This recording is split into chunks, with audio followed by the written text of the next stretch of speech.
La presidenta Luisa Fernanda Rudí descarta que la reforma fiscal del gobierno central vaya a suponer un cambio en los impuestos autonómicos. Eso sí, bajará, aunque no eliminará, el impuesto de sucesiones. Analizaremos con nuestros invitados la política fiscal del gobierno de Aragón y hablaremos además del examen que pasarán algunos grados de la Universidad de Zaragoza con los planes Bolonia. Para hablar de estas cuestiones nos acompañan esta noche en esta mesa de redacción Juanjo Vázquez, gerente de Zaragoza Cultural. Buenas noches. Buenas noches, María. Jesús Morte, empresario. Jesús, buenas noches. Buenas noches, María. Encantado. Y Juan Martín, portavoz de Junta en el Ayuntamiento. Buenas noches. Muy buenas noches. Vamos a comenzar hablando de política fiscal.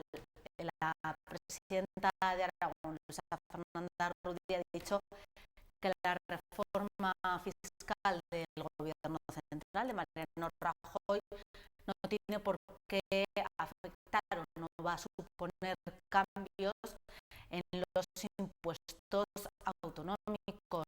De hecho, ha dicho que no supondrá cambios en los impuestos en el tramo autonómico del IRPF y no va a suprimir finalmente el impuesto de sucesiones, a pesar de que fue un compromiso del gobierno. Las bonificaciones, eso sí, van a llegar hasta el 80% prácticamente. Bueno, ¿qué os parece que esa reforma, debería la reforma fiscal del gobierno central aplicarse de alguna manera aquí o tener sus consecuencias aquí, Juanjo, al contrario de lo que plantea la presidenta? Nos encontramos, bueno, primero yo creo que todavía como ciudadanos tenemos muy escasa tradición en España de entender las políticas fiscales y qué son los impuestos. De hecho, cuando aparece en los medios de comunicación, las conversaciones, se habla como los impuestos gravan al ciudadano. Yo creo que nos falta la lógica de entender que los impuestos son los ingresos con los que se pagan los servicios públicos. Eso como primera premisa. En segundo lugar, la política fiscal es para el conjunto del Estado. Lo que pasa es que en España vivimos una especie de rompecabezas fiscal autonómico. Entonces hay grandes diferencias entre algunos tributos, como se aplican en comunidades como Madrid, que es la que tiene menor presión fiscal, o comunidades como Asturias o Andalucía, que la tienen algo superior. El hecho concreto de Aragón, yo creo que tiene una política acomodaticia en política impositiva, no tiene una presión fiscal alta ni es de las más bajas,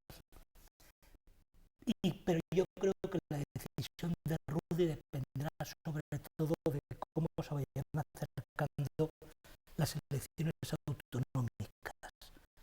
Es decir, la política del Partido Popular a nivel de todo el Estado permitirá reducir el IRPF, pero creo que Luisa Fernanda Rudí anunciará esa aplicación para Aragón cuando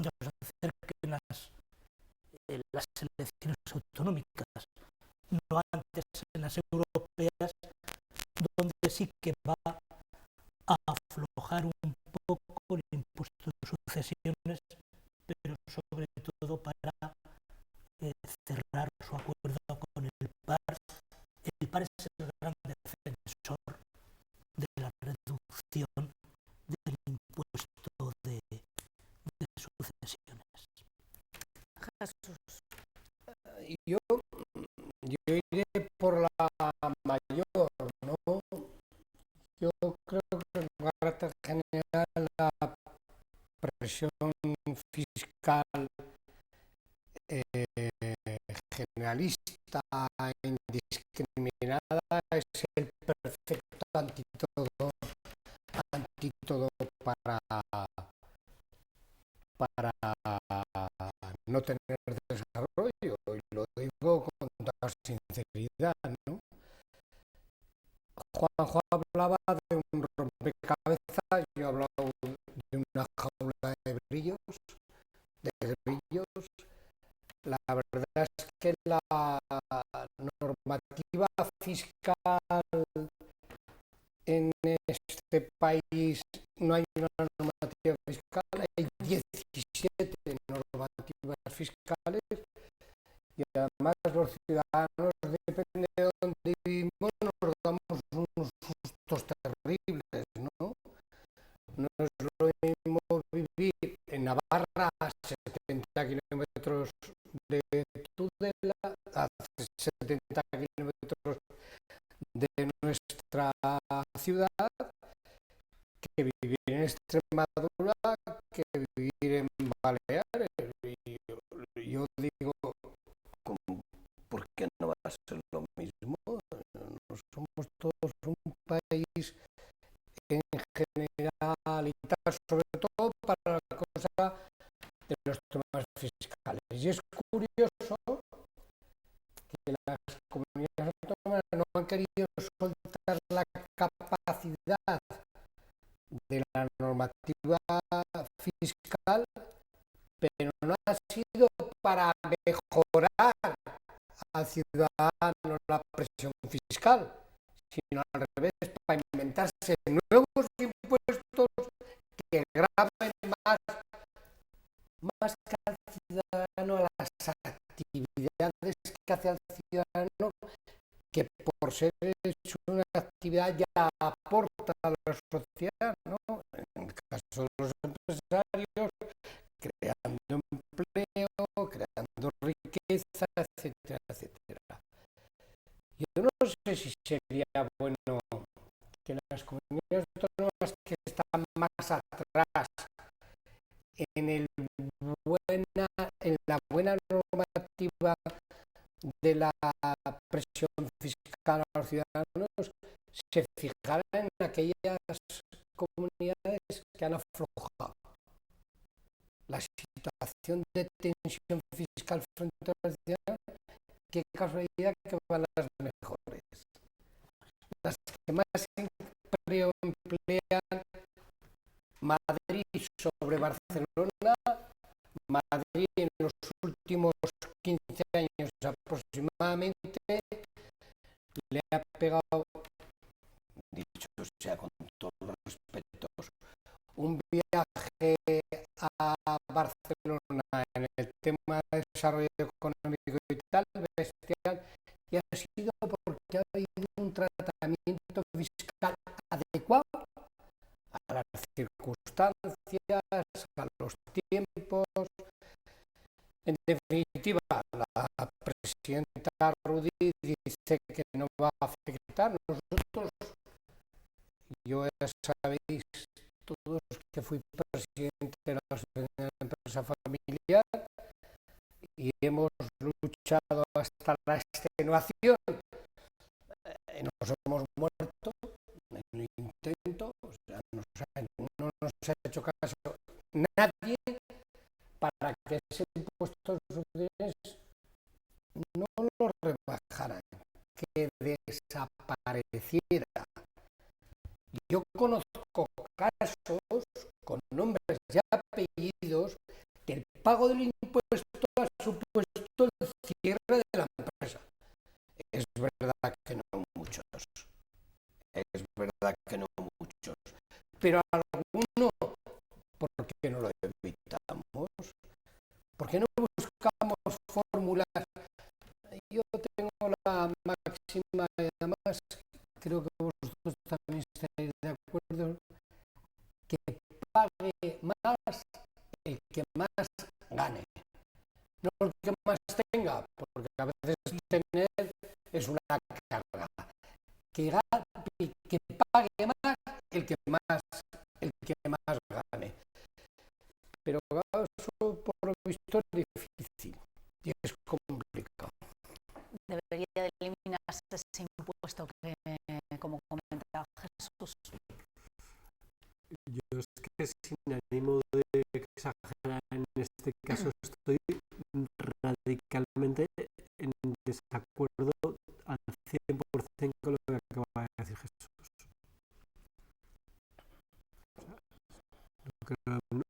Creo que no, para ti y para mí. creo que no comparto nada de lo que ha dicho. Pero eso con toda la sinceridad que me caracteriza en este foro. En primer lugar, yo creo que tiene que pagar más quien más gana y quien más tiene. Las dos cosas. En segundo lugar, yo creo que la normativa fiscal de las comunidades autónomas está prácticamente sin desarrollar. O sea, fíjate si estoy lejos de la miedo, ¿no?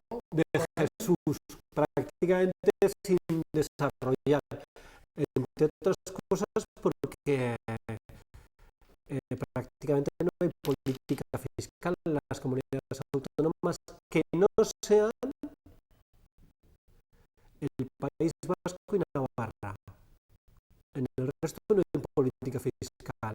En el resto lo que se toca ligeramente son las bonificaciones de IRPF, y en el caso de Aragón es que yo estoy de acuerdo con la presidenta del gobierno de Aragón que no afectará para nada las modificaciones del sistema de la política fiscal a nivel estatal de Aragón, por una sencilla razón, porque en Aragón no hay política fiscal. Es que no hay nada. No se ha legislado prácticamente nada. Y además el impacto real que tienen las decisiones en política fiscal del gobierno de Aragón es prácticamente inexistente. Pero vamos, como Asturias, Extremadura, Murcia, en el mismo nivel. Dicho esto, yo creo que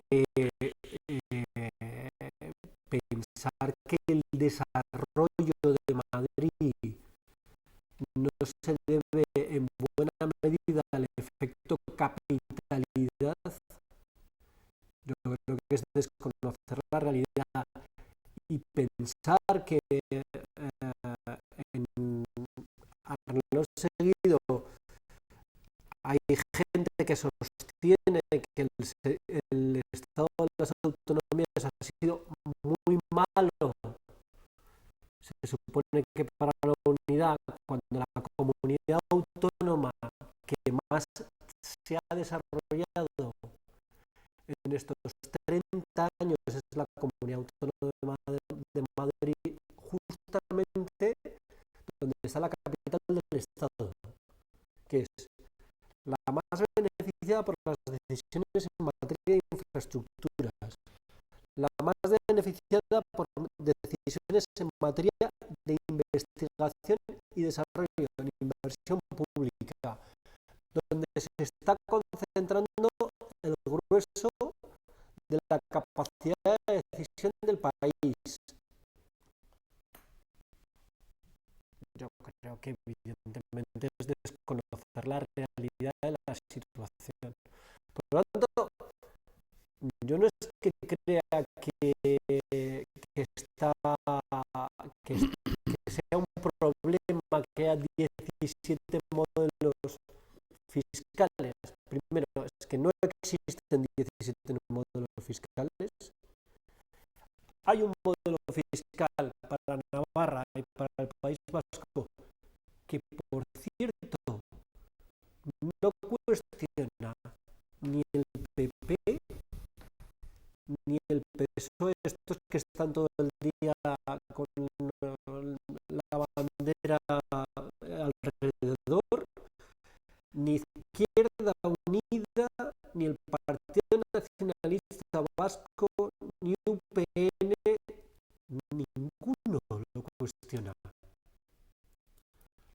Eso sí, extendérselo al resto de comunidades autónomas para que estemos en posición de igualdad, parece que la igualdad molesta bastante. ¿Hacia dónde se debería ir? ¿Hacia el planteamiento de Juan de extender esas competencias, digamos, en política fiscal al resto de autonomías? Una matiz solamente. Yo no estoy diciendo que se extiendan a todas, Yo estoy diciendo que se extiendan a quien quiera extenderse. Yo supongo que Madrid, la región de Murcia, las Castillas, la Vieja y la Nueva, Albacete, si no quieren tener política fiscal y financiera propia, me parece absolutamente razonable. Absolutamente razonable. Como si quieren prescindir de la sanidad, de la educación, hasta de los códigos postales. Me parece bien. Pero a los que queremos tenerlo, que nos dejen tenerlos. El actual modelo fiscal, que es estatal, es evidente, admite aplicaciones autonómicas que dan juego. El ejemplo sería de Extremadura, que Extremadura en este momento, tal vez porque hay un raro pacto entre un gobierno del Partido Popular apoyado por Izquierda Unida, sin embargo sí que ha tocado los tramos máximo y mínimo del IRPF y marca diferencia con otras comunidades autónomas. O el impuesto de sucesiones, que también defiendo. O transmisiones patrimoniales, que sí que son de competencia autonómica, que puede haber una diferencia en una sucesión de en torno al 1.000.000 de euros. Estamos hablando de transmisión del 1.000.000 de euros. Es decir, que ya es una cifra que no está al alcance de todos los ciudadanos, pero puede haber diferencias en una comunidad autónoma u otra de hasta 150.000 euros de diferencia. Es decir, que sí que existen con poco margen de maniobra, pero existe suficiente como para que pueda haber políticas fiscales autonómicas. Yo, igual que defiendo la justicia universal, esto que acaba de romperse con la legislación de nuestro país, defiendo también la fiscalidad universal. Es decir, sería partidario de una política fiscal en el ámbito del conjunto del Estado que cumpla perfectamente su papel de fondo de solidaridad, de compensación, de redistribución de la riqueza.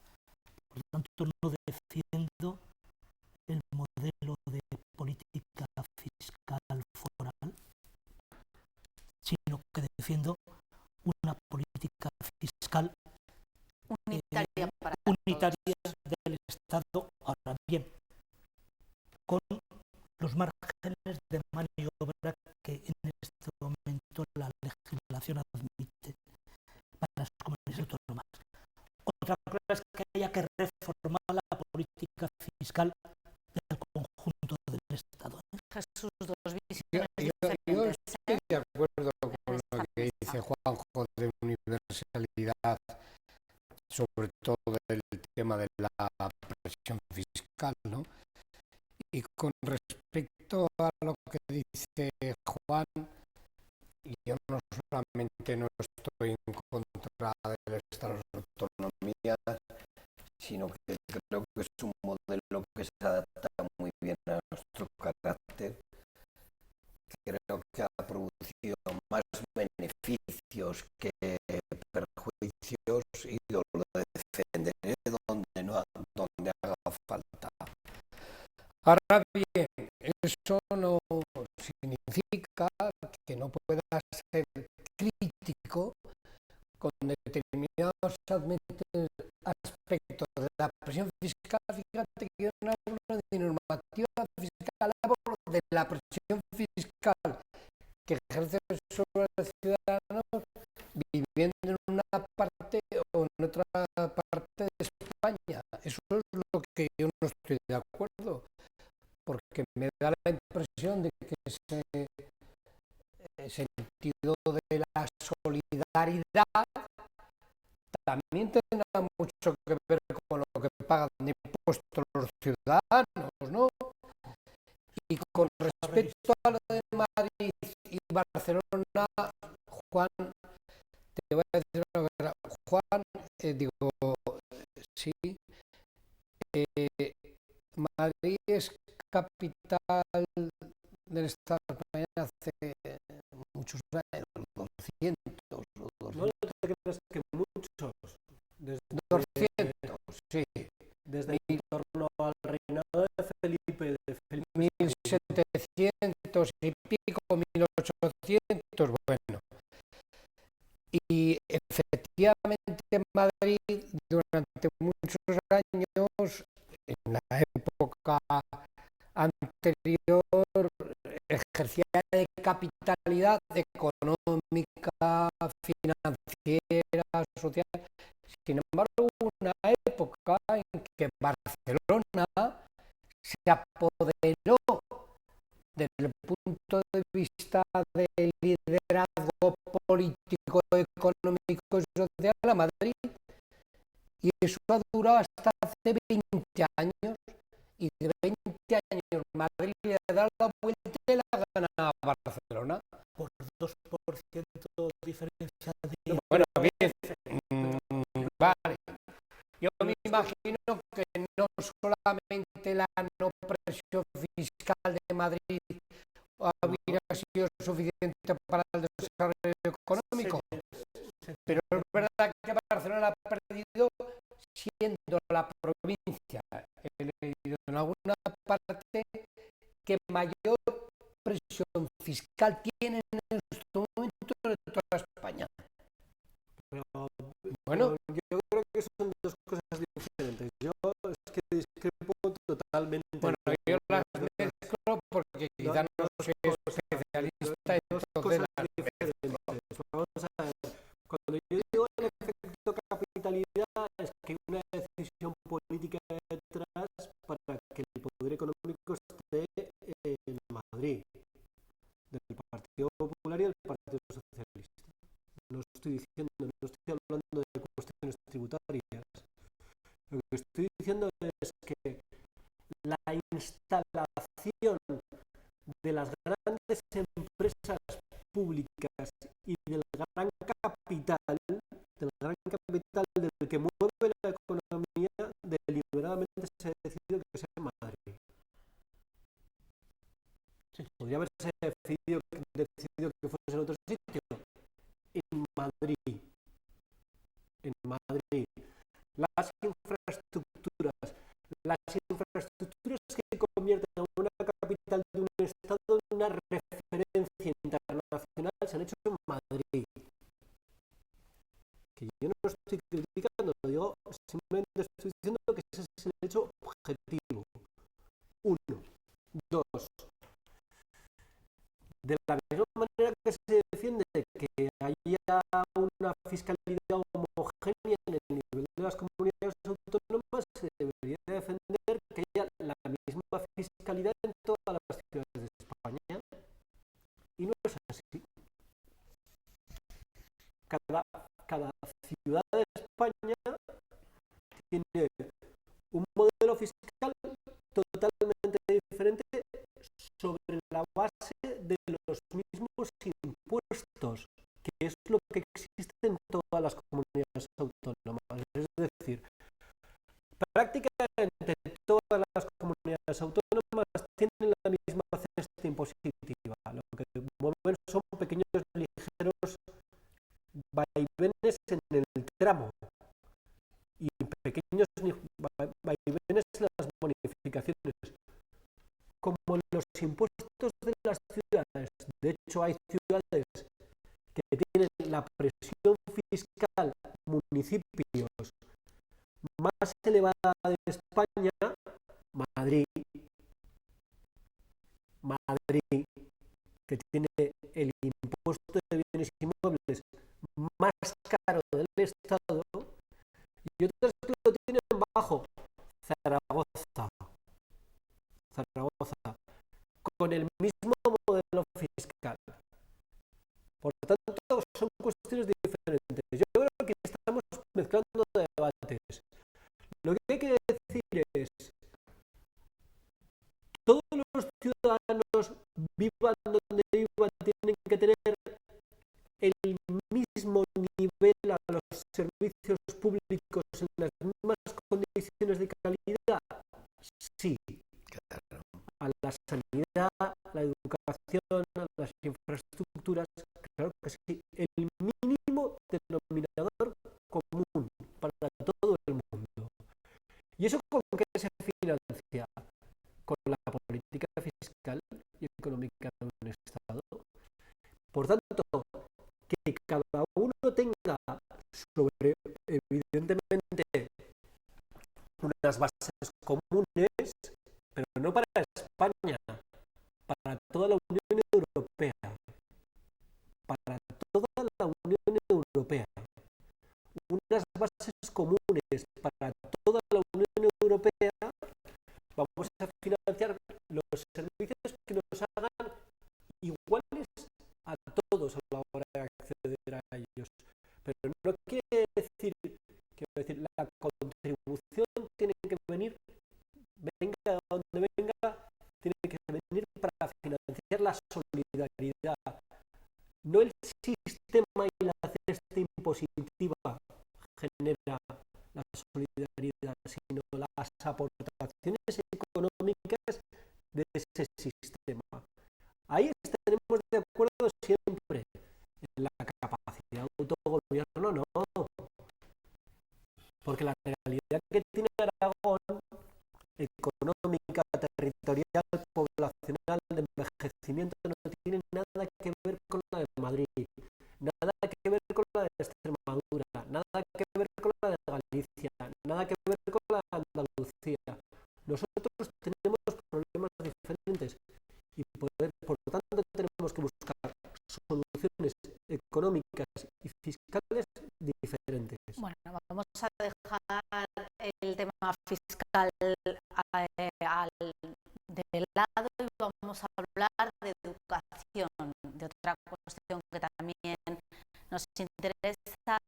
De la Universidad de Zaragoza está preparando un examen al que se presentarán también el resto de universidades españolas más adelante para ver si se han adaptado los grados a los estándares de calidad adecuados de los planes Bolonia, y para ello, para prepararse a ese examen, la universidad ha hecho unas pruebas previas.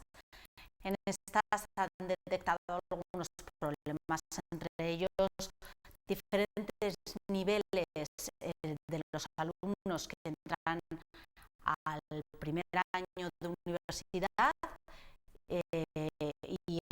y a lo mejor nivel también bajo de los alumnos que entran. Y también un gran número de profesores asociados. Esas son algunos de ellos, pero hay más.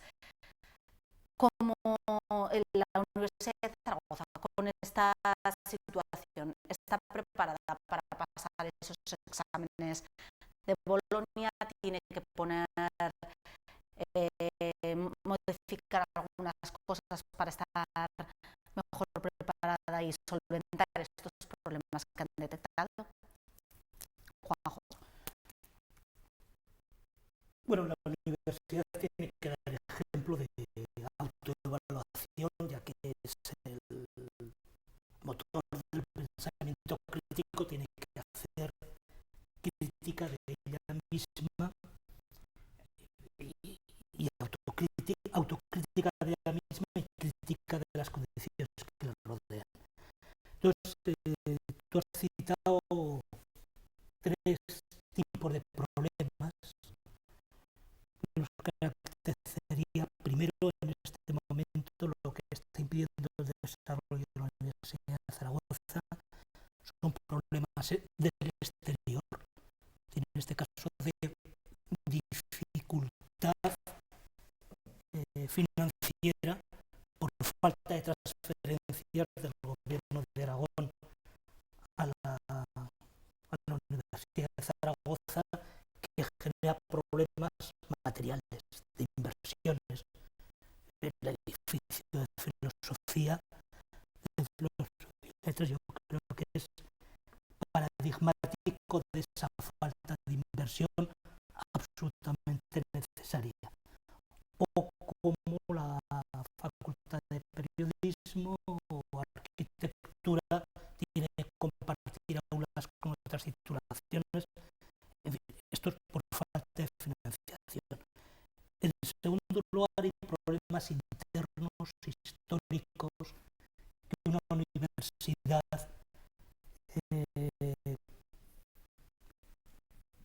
siempre tiene dificultades por enlazar con los cambios sociales, los cambios del momento. Y así, por ejemplo, el grado 0 es una solicitud que llevan haciendo los profesores universitarios de toda la vida, o desde hace muchos años al menos. Es decir, el grado 0, la exigencia de que los chavales lleguen a la universidad suficientemente formados y piensan que en bachillerato no llegan suficientemente formados y que hace falta un curso 0 de adaptación entre el bachillerato y la universidad. Creo que es una exigencia histórica que indica una falta de adecuación también de la propia universidad a la realidad del currículo. Pero esto existía ya antes, ¿no? Con el COU. Es que siempre existe esa solicitud, como esa separación de la universidad con el resto de los estudios. Este es un problema endógeno de la propia universidad. Antes se decía que no estaba adaptada al mundo de la empresa. Esto yo creo que está bastante superado, pero todavía falta alguna adaptación y por eso esa reivindicación del grado 0 creo que es un problema de la propia universidad. Pero hay algún otro problema mixto como el de los profesores asociados. Por falta de financiación no cubren suficientes plazas con profesores titulares y entonces echan mano de profesores asociados, que es fuerza de trabajo barata.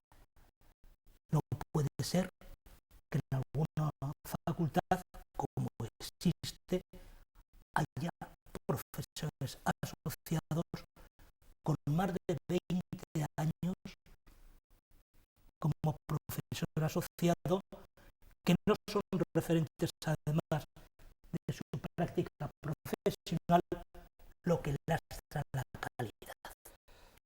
Ahora, es un ejercicio valiente el que hace la Universidad de Zaragoza al diagnosticar sus problemas, que yo los colocaría en el orden que he dicho.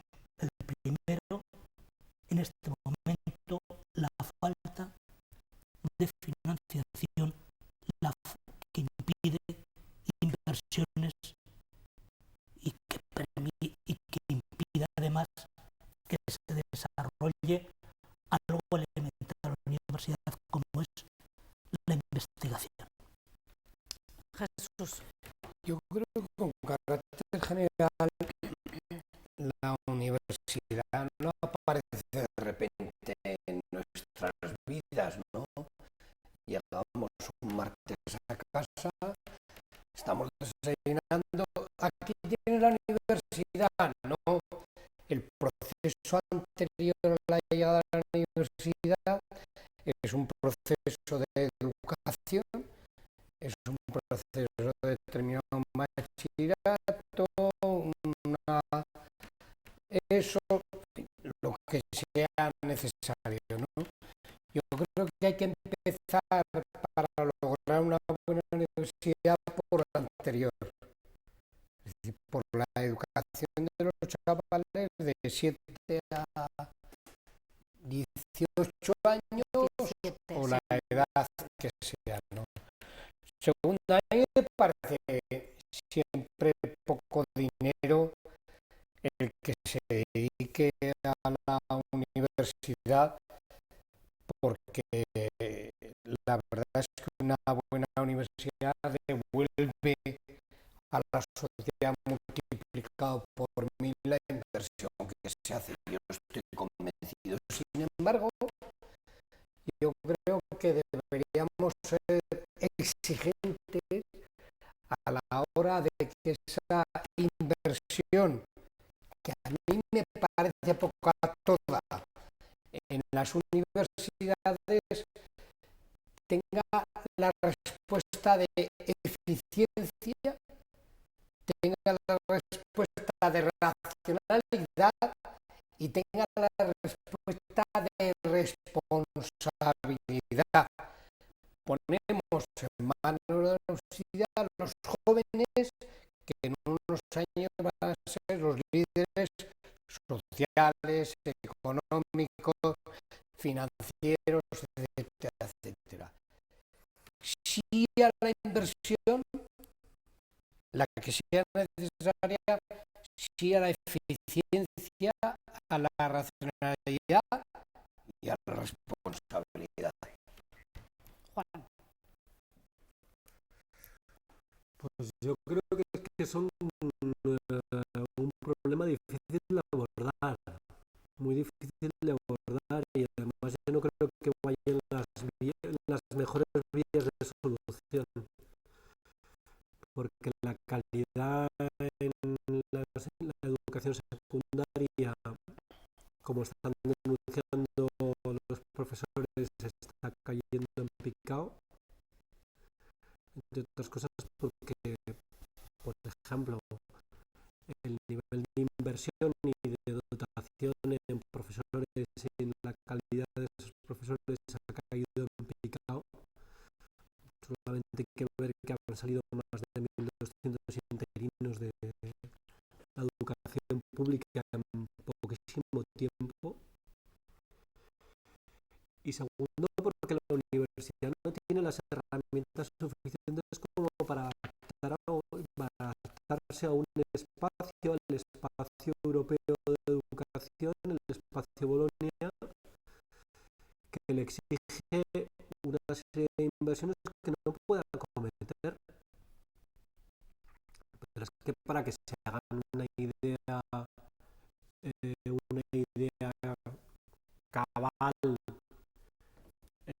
los telespectadores, ahora mismo el espacio Bolonia para, por ejemplo, la licenciatura en medicina, exigen que todos los alumnos hagan prácticas en un hospital, en el Hospital Clínico Universitario, en el Hospital Miguel Servet, con un profesional que en teoría es un profesor asociado. Ese profesor asociado tiene que dar un número mínimo de horas que excede con mucho lo que está haciendo, porque además tiene alumnos todos los días a todas horas y le pagan no menos de 250 euros. Para que se haga una idea de lo que estamos hablando, es decir, alumnos las 7 horas del trabajo cotidiano durante todos los días y cobra por ser profesor asociado 250 euros. Esto es lo que hay. Pero esto lo podemos llevar a medicina, lo podemos llevar a derecho, lo podemos llevar al resto de las facultades. Entonces, la situación es que queda muy bonito el plan Bolonia, los profesores y el claustro de la Universidad de Zaragoza han denunciado en muchas ocasiones que en este momento su capacidad económica, la que le presta el gobierno de Aragón, como señalaba hace un momento Juanjo, difícilmente le podrá hacer llegar a cumplir los requisitos de Bolonia en un espacio bastante largo de tiempo. De otras cosas porque es una cuestión de financiación y es una cuestión de contratación de profesorado y es una cuestión de calidad de las instalaciones y es una cuestión de capacidad investigadora que en este momento no puede ejercer. Pero si hay departamentos de la Universidad de Zaragoza que no pueden hacer llamadas internacionales, que tienen que hacer para poder continuar con sus proyectos de investigación, porque no tienen dinero para pagar la factura del teléfono. De eso estamos hablando en la Universidad de Zaragoza. ¿Creéis que va a ser muy grande la diferencia entre las universidades españolas tras este examen y las universidades europeas? La diferencia entre las universidades españolas y las europeas no es que vaya a ser, es que ha sido, es y probablemente, lamentablemente, será. Españolas de referencia en muchos campos. Y ya disculparéis que vuelva otra vez al mismo sitio del comienzo del debate, la Complutense, Madrid, la Autónoma, Madrid y la Autónoma de Barcelona. ¿Por qué? ¿Somos los demás más tontos? Quizá estudiamos menos. Quizá resulta que el cierzo nos impide atender las lecciones. Quizá esto desde hace ¿cuánto tiempo? Hombre, quizá hay una decisión política detrás. Yo, Juan, te diría que este país que se ha quedado a la incorporación de las universidades atrás respecto a otros países europeos, sobre todo de América del Norte, era normal que las universidades de inicio fueran en Madrid, porque en otros países no ha pasado eso. No, ya disculpa, países al revés. Jesús, ya disculpa porque esto estoy seguro que no lo sabes. Para que te hagas una idea, la más antigua es la Sertoriana de Huesca, como universidad, y la Universidad de Zaragoza probablemente, no quiero patinar, se lo tiene más de un siglo antes que cualquier universidad en Madrid. Sí. Pero cuando se instala en nuestro país como consecuencia del desarrollo la necesidad de universidades, lo razonable es que independientemente de las excepciones de Zaragoza, Huesca o quien fuera, es que la capitalidad absorbiera esa nueva demanda de estudios universitarios. Pero luego, sin embargo, yo tengo alguna duda respecto a la política universitaria que se ha llevado, ¿no?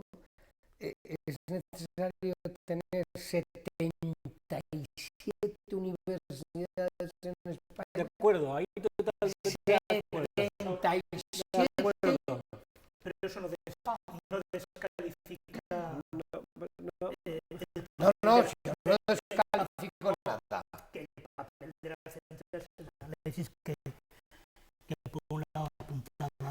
Por ejemplo, yo para que no sea todo pesimista, en los estudios, en las evaluaciones europeas e internacionales, por ejemplo, nosotros tenemos una facultad puntera a nivel mundial. Químicas. A nivel mundial. Químicas.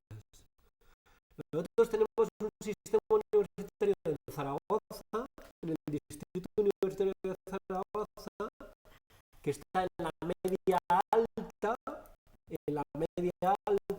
de las universidades españolas. Pero yo insisto, la educación es cara. Y como tú dices, Jesús, vuelve a la sociedad quintuplicado el esfuerzo que colocas. Pero, y por volver al comienzo del debate, las universidades más rentables desde el punto de vista social son las de los países del norte de Europa, Dinamarca, Suecia y Noruega. La presión fiscal en esos países está por encima del 50%.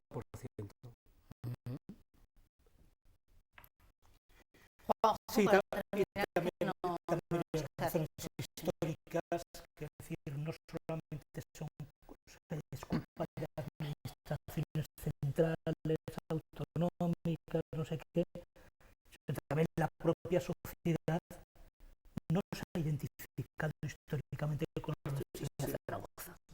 Hay que tener en cuenta también, por supuesto, es la financiación y debe ser pública y procede de los impuestos, absolutamente de acuerdo, pero falta una tradición histórica de incorporación, es decir, esa identificación sociedad-universidad. Tú dices que la universidad devuelve multiplicado por 1000. ¿Cuántas empresas realmente se lo creen? ¿Cuántas empresas están creando cátedras? ¿Cuántas empresas están supliendo esa dificultad económica pública que debe ser la protagonista? Pero falta una tradición histórica y también ha habido mucha endogamia, quizá por ese aislamiento de la sociedad, ha habido mucha endogamia universitaria. O sea, hay razones históricas que también explican algo. Bueno, tenemos que dejar aquí el debate, se nos ha acabado el tiempo. Muchas gracias a los tres por habernos acompañado. Nosotros nos despedimos, les dejamos